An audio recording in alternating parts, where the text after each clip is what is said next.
Well, hello everybody. Welcome back to Bison Workshop. I'm Bob. And today I'm just going to do you a little update here on the what I've got done so far. And it's ending up being more than I expected, because things just don't seem to be working right for me. We'll go over all them things here. I'm going to show you everything here, what we got so far. One thing led to another problem, and another problem led to another problem, and I was chasing problems. So, but as you can see, I've got a mess.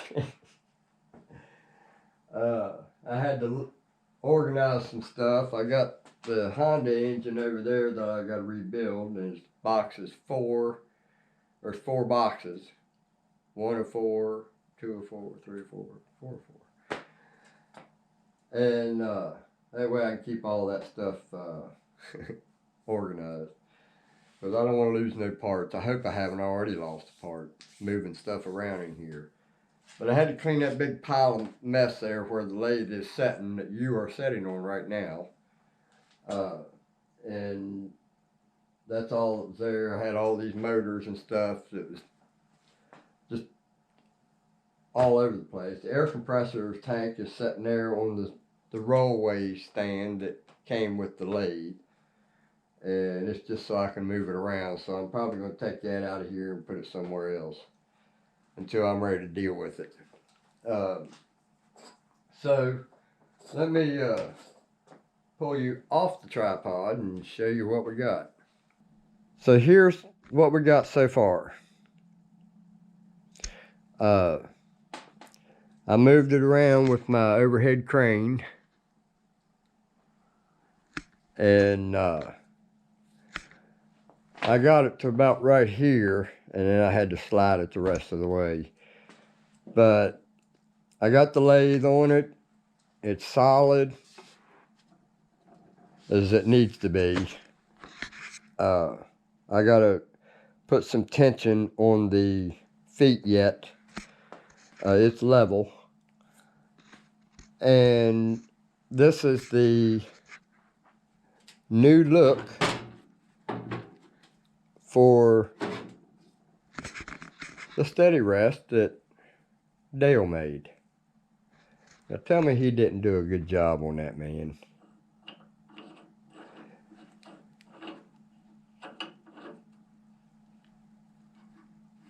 And that's as far as it goes right there. So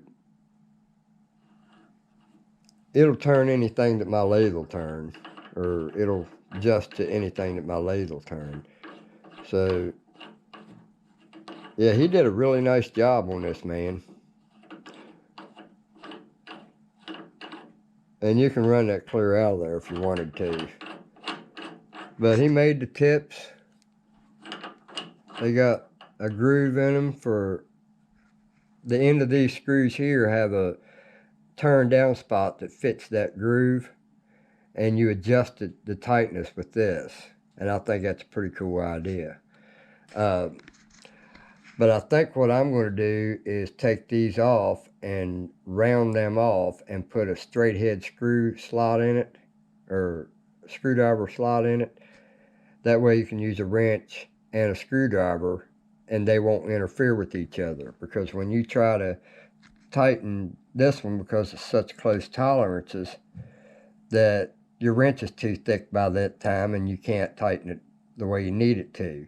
So I think I'm going to turn that down and make a straight head and on all these, so they'd be easily adjusted.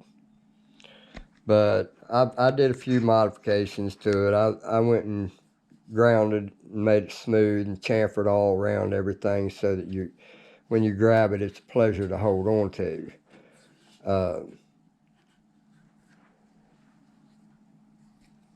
So then today I made, oh, look at there, Mr. Cricket. I bet my chickens would love you. They would love him, all right. But there it is.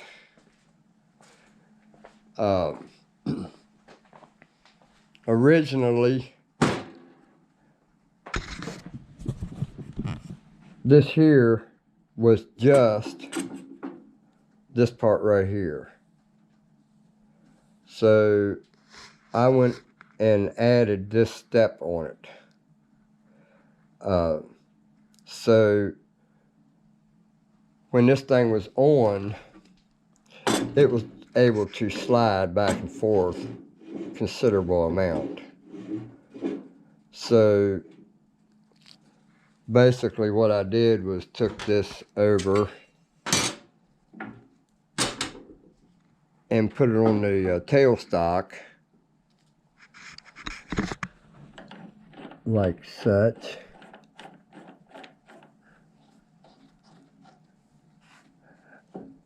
I think he should have used left-handed threads on this thing. Because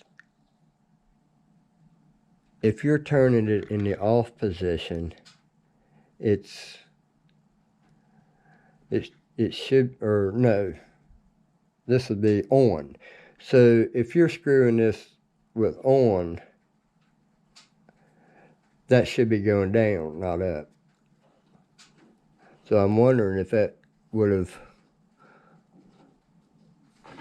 worked with left-handed threads.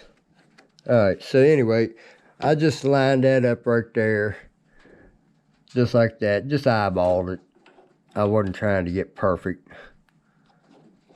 I have to get used to that being opposite.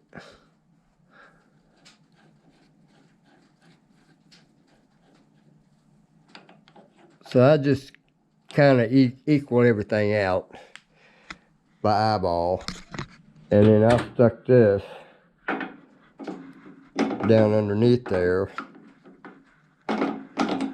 somehow. If I can get it in there.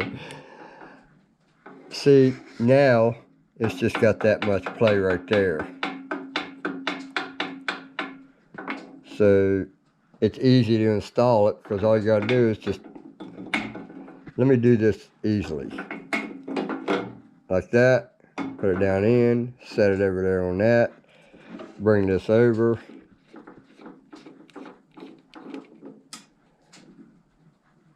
Set it on top of it.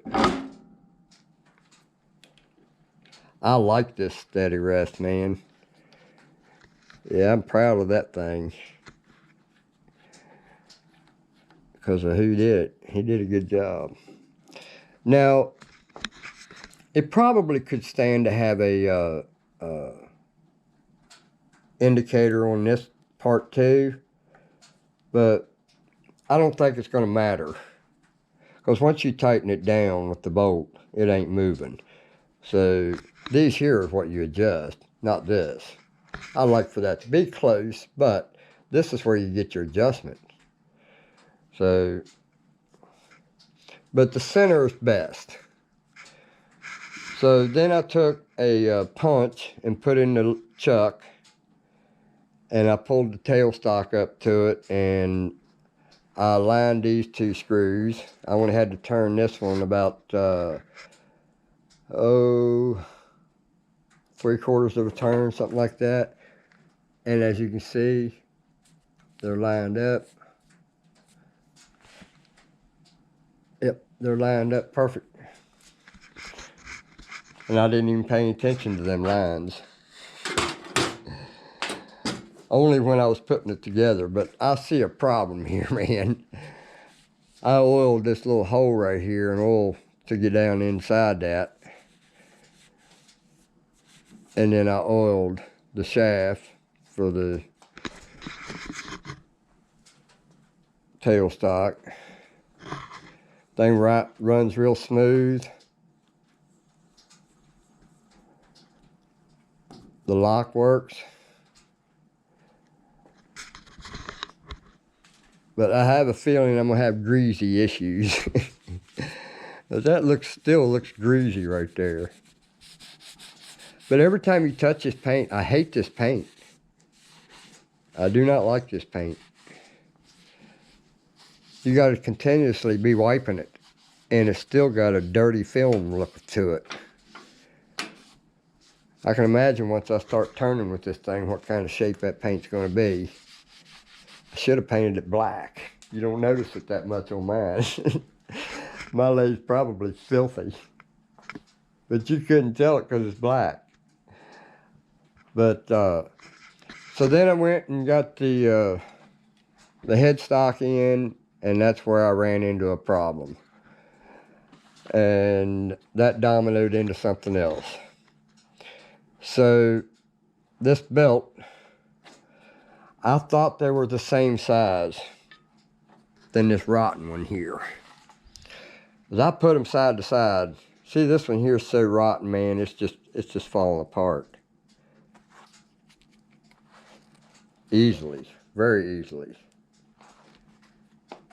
So I replaced it with this belt because it looks pretty new. And it's a 41-inch belt. Well, it needs a 30 or 42 or 43. I think it's 42. But it wouldn't reach to this pulley. It would only come down to here. So now I have to wait for belts. So I'm going to go ahead and put link belts on this. And I'm going to get both of them. I'm going to put red link belts here, and eventually all of them are going to be link belts. One day, maybe 20 years. Oh man, come on, really? Look at all this grease down in here coming out of these, where I oiled everything.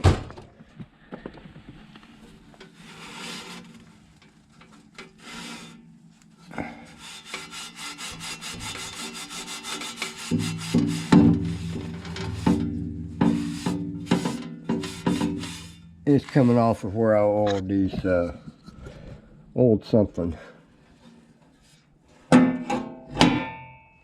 So we got that on there. We're gonna hope that don't vibrate. Well, then I ran into another problem. This switch right here. This is identical, almost, to this one. The only difference is this one's got a different kind of mount on it. It's the same switch though. So I had it in line and it looked really good. It looked like it belonged there. And when I would push this button to turn it on, you had to hold it to keep the motor running. As soon as you let off of it, the motor stopped. Push it in, it would run. Let off of it, it'd stop. So the clicker thing inside of it's not working. I can hear it moving, but it's not clicking. So then I got to looking. There's 4 wires on this, 4 spades. The one in my mill, same thing, 4 spades, and it works just fine. I put AC to the bottom ones, motor to this one. You got black in, white in, black out, in, or out, or white out. I'll get it right here in a minute. But then I looked online to see how these things are designed, the wiring, and they have a pin right here that's A1. And this is stamped for A1, and there is actually a slot there. But there's no spade there. So I'm wondering if this is a misprint. But think about it. My mill, it is, and I'm going to show you, it's only got 4 wires on it. I drop these every damn time. And I made them so freaking long. I've been meaning to chop them off, but I don't open this very often, so it's hard to remember. But as you can see, I got 6 wires, but that's only because I'm piggybacking off of one of them with a double spade. But this is your end right here, your black end, white end, and then these two goes to these boxes here to run the 12 volt and the 24 volt.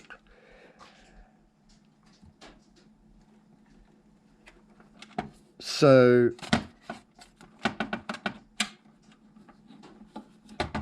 now if I can find that other freaking knob I dropped, it probably went clear across. It's probably done walked all the way across the shop before I got to it. Anybody looking for something in their shop, understand what I'm saying. You know what I mean? So either the switch is defective and I'm not getting my money back on it because I've had it for quite a while, because I bought it anticipating doing a box like this on my lathe, but I really like the way mine's set up. I like my drum switch, and we're getting a drum switch for this one over here too, but it's going to be one of them little $28 ones. And I'm only worried about forward. I don't want reverse, because these lathes are notorious for screwing the chuck off of the spindle. I don't want that happening, because a lot can happen that's going to cost me a lot of money to fix. So it only makes sense for me to just eliminate that by only going forward. Now on my drum switch, well, they're both mine, but I had a pin here somewhere.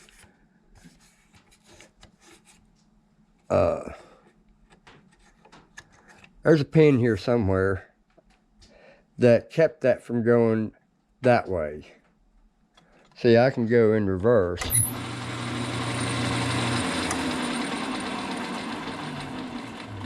That's reverse. And then that's forward. I love the switch. If anybody got one of those, man, talk to me.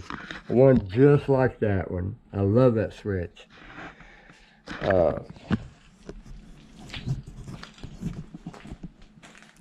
But anyway, enough about that. I've got the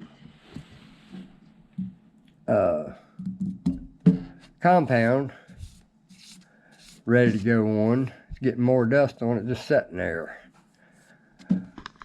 With the Bostar AXA tool post. So we got everything lined up. It clicks right into place. The belt I'm going to have to replace.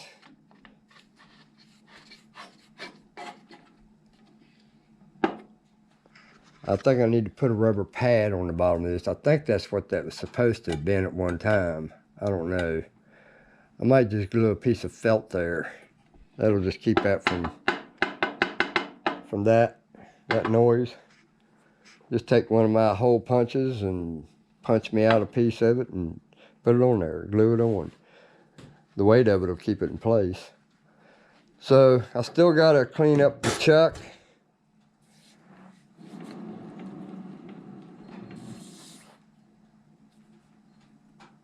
Really bad.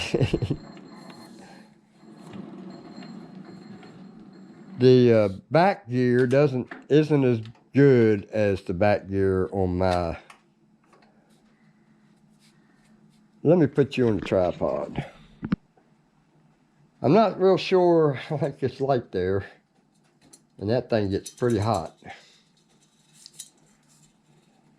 We're planning on upgrading that anyway to one like on my lathe over here. I tell you, this thing is a lifesaver for me. It acts as a guard and a way for me to see the work a little bit better. So that's a must. I gotta have one of those. So I gotta probably rob one from the house. I got one in the house that needs to be modified, so maybe I can modify it for this one. Alright, so definitely got to clean this thing up. Now he said this one here, this chuck, originally came off of his big lathe. Oh,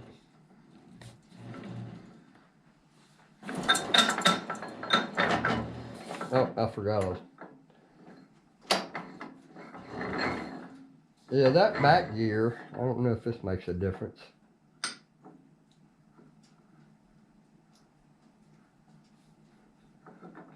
Is that supposed to be pulled when you're in back gear? I think it is, but that ain't a very...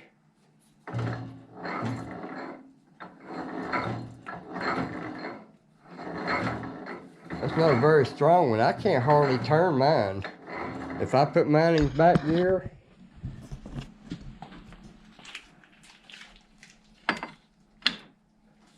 yeah, you can't turn mine for nothing.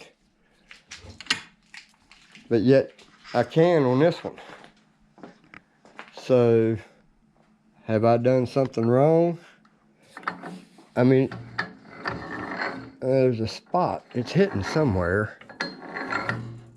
Right there it is. What's it hitting? I'm thinking that pulley is hitting the freaking gear down there. I need to adjust that gear over that way a little bit more. There's a gap down there. That don't look right. This gear should be over further than that. So, let me take that out of back gear. I hardly ever use back gear, but I still want it to work right. I was trying to spin that so I could see if we was going to get much vibration.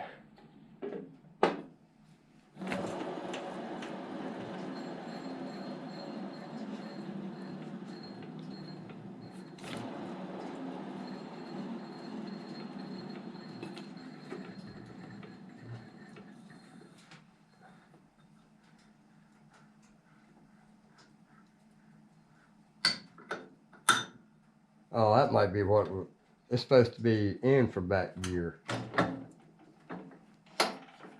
Yeah, there we go. Now we're in back gear. Alright, so I keep forgetting this part. So I gotta pull this out for regular turning. Man, that thing's hard to pull. There we go.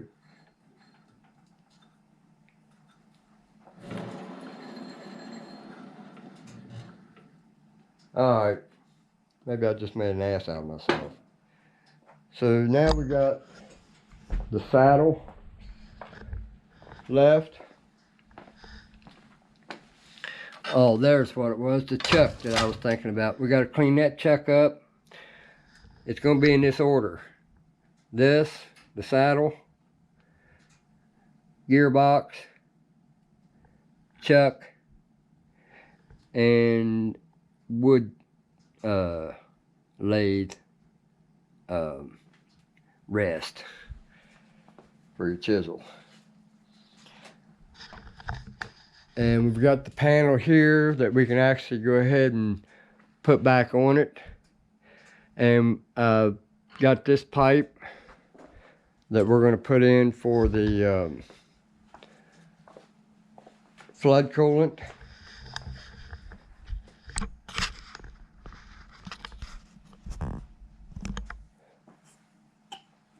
So we pull that out of there. And that will screw in there just like that.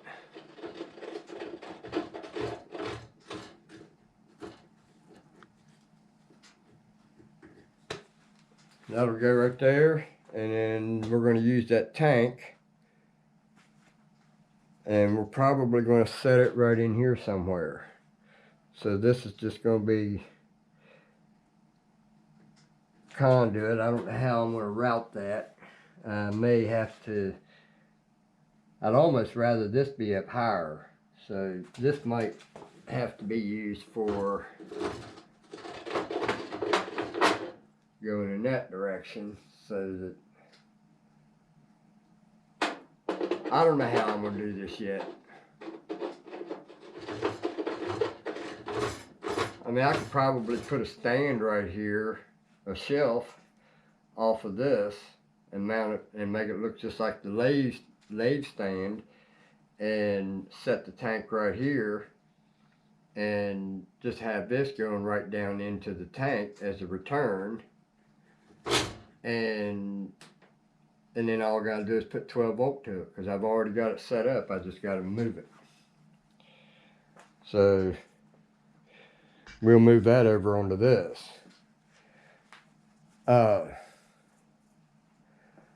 Let's see, what else did we run into a problem? Well, we'll show you my wiring. I got my wiring. Let me go get a light. So now I gotta figure out where to put all this junk. I need a bigger shop, man. All right. So I ran the wires here. I want to 3D print a box to put over top of all this and enclose all this switch, try to make it as small as I can possibly do. I might have to do angled spades. We're probably going to redo that. All right, and then it runs up around in there, over to there. The yellow one is the one that's coming in from the wall. That's your incoming. It goes down to the outlet. And then it's got a wire that goes from the outlet, from the other side, up to the switch. And then we ran this wire over like that to go to this.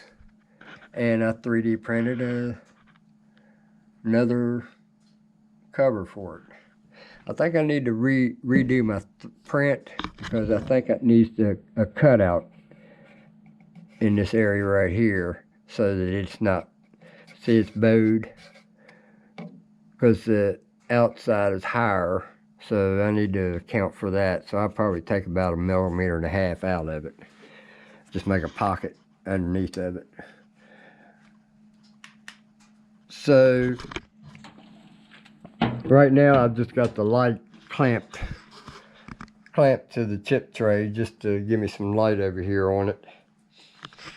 But everything works really good. That works fine. I'm happy with it. I was happy with it before I cleaned it up. So that must mean I'm ecstatic now. So now I just got to put the lead screw and the saddle on it. And I'll tell you, man, I ain't been feeling good here lately. I mean, my back feels like it's ready to break in half, guys. So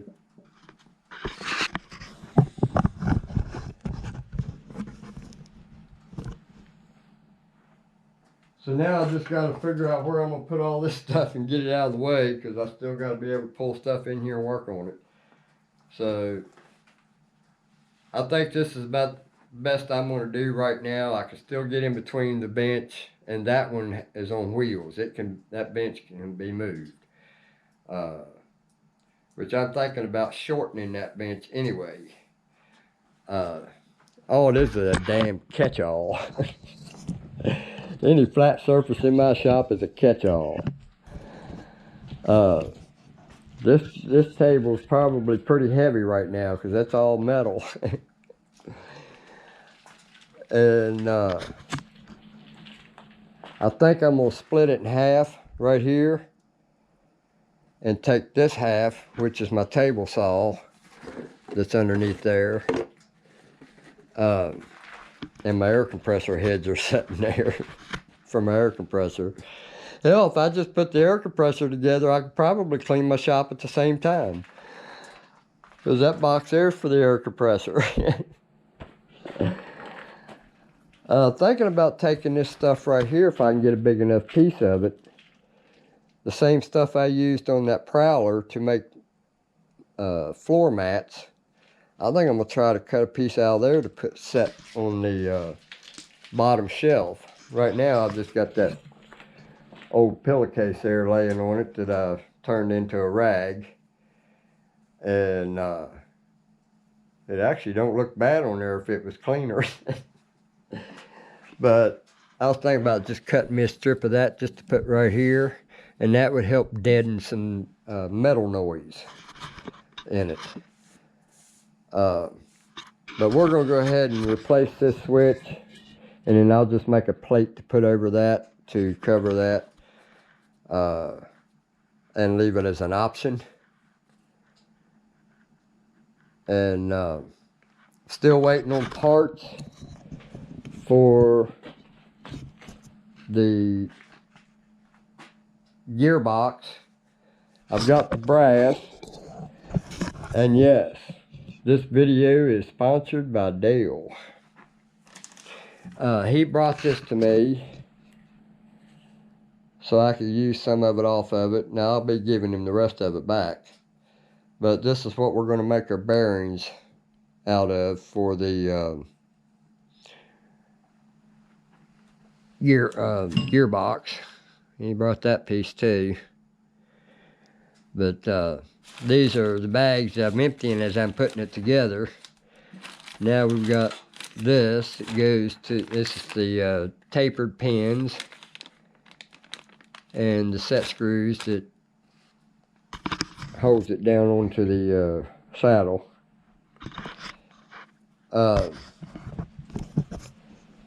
So I'm waiting on the Gitz oilers because the first ones I got, let me show you how big those bitches are. They are freaking huge. I'm like, what? I thought I was getting a bargain, but I mean, it still works for something, but it ain't gonna work for that. Look how big that thing is, man. Compared to the one that needs to be replaced, which is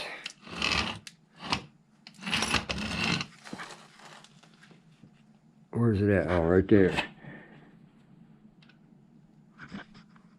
I ain't even got y'all on the line of the camera.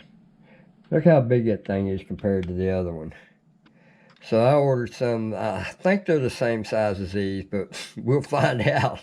They might be as big as this. Pictures, you can't hardly tell with these, and I'm not real sure how you measure these things. But, I mean, he did have a ruler on it. But to be honest with you, that's probably the most important thing that need to be paid attention to, and I didn't. But I sent him a message. I said, man, these things are big. I said, I didn't realize it was that big. I wasn't asking him for no refund. I was just making a statement about it, how big it was. Well, next thing I know, I get an email saying that I got a refund. I'm like, what? Come on, man. So I sent him a message. I said, what are you doing, man? I didn't ask for no refund. He was pretty nice about it, though. I can't believe he done that. I still got to clean this up. And I'm not sure if it's going to set in there. Because I've done put that in there once. And I just moved it with my hand. Talking about that live center. That thing looks like it's seen its better days, doesn't it? It's pretty beat up. But it still feels real good.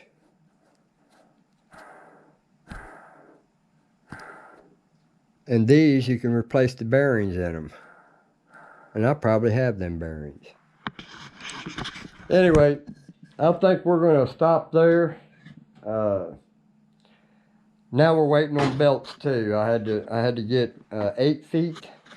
It takes 3.5 feet for each one of those belts, and I want to put both of them in there. The way they were supposed to be from the factory. They had 2 of them on there. So I'm going to put both of them there, and each one of them is 3.5 feet. So that gets me at 7 feet, and I'll have 1 foot left to hang on the wall and look at, because that ain't no good for nothing else with no foot. I don't know of any span that's shorter than a foot. Anyway, don't forget to like, share, comment, subscribe. You guys have a good one. Later.